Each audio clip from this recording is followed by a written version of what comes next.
Bienvenidos a Grafeno, les saluda Gustavo Julio García. Vamos a introducirnos en el desmantelamiento de la identidad, que es el último reducto que anida la soberanía de una persona en el uso de su libertad. Toda persona tiene una identidad que se ha forjado a lo largo del tiempo, y no es solo su tiempo vital, sino de un recorrido que nos envuelve y se traspasa de generación en generación.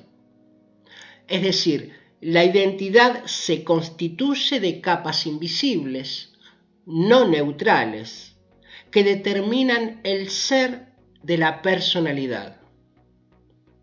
En la nueva normalidad, el bombardeo destinado a la destrucción de la identidad se ha multiplicado y no se dirige como otrora en forma masiva, sino individualizando cada una de las características del ser.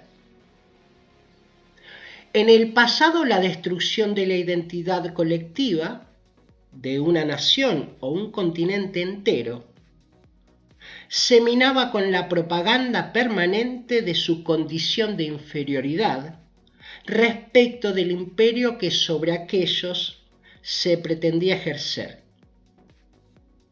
Luego, con el tiempo, se pasó de la propaganda a la penetración in situ, es decir, el ejercicio de destrucción del tejido social, mediante la inyección y financiación de actores políticos locales que promueven una ideología específica en todos los ámbitos sociales. Una vez corroída la sociedad, tomado el mando de las organizaciones nodales, por ejemplo el Estado, la educación, el sindicato, la comunicación, el último paso que resta es el desmantelamiento de la identidad en las futuras generaciones. Intentemos ver este fenómeno en forma de dimensión para luego bajarlo a la particularidad de la geografía local. La destrucción de los vínculos había comenzado con la atenuación del control de las drogas, la promoción del alcoholismo y el sexo ilimitado de la década de los 60. La pastilla anticonceptiva, la reducción de subvenciones a familias numerosas, la subversión armada, de la mano de una patrocinada tendencia social, entre comillas. Luego pasamos a la ola promotora de las democracias, bajo el formato de ideología, que desnaturaliza su función. Todo debía ser democrático y las personas debían aceptar la democracia aún cuando ésta forjara leyes y actuara contra el interés de la comunidad. Así, la posmodernidad académica implantó sus teorías fundando la postdemocracia, que anida endeudamientos infinitos, corrupción, nepotismo y disvalores.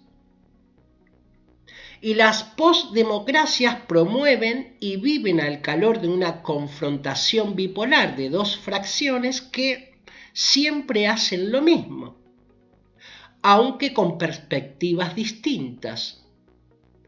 Y sus resultados están a la vista. Nos perjudican siempre. Así, los vínculos se fueron desmantelando. El vínculo primario, la familia, los vínculos sociales que se corresponden con los sectores en que el hombre participa, el club del barrio, la iglesia y todas las organizaciones libres del pueblo del que es parte. Y como todo está en crisis, los hombres enfrentados en todos y cada uno de los aspectos, las posibilidades de asociación se diluyen y se acaba huyendo o recluido en el ocio, el escapismo y el divorcio con este tipo de sociedad, una especie de aislamiento autoinfligido. La nueva normalidad añade a estas consecuencias de los últimos 70 años el desmantelamiento de la identidad de todas las futuras generaciones. Aquí descansa el éxito del gran reseteo.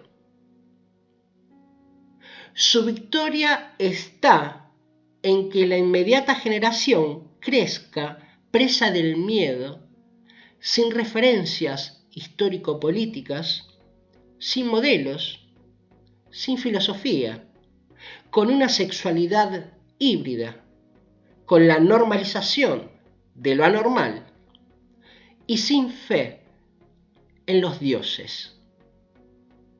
Es decir, sin su identidad.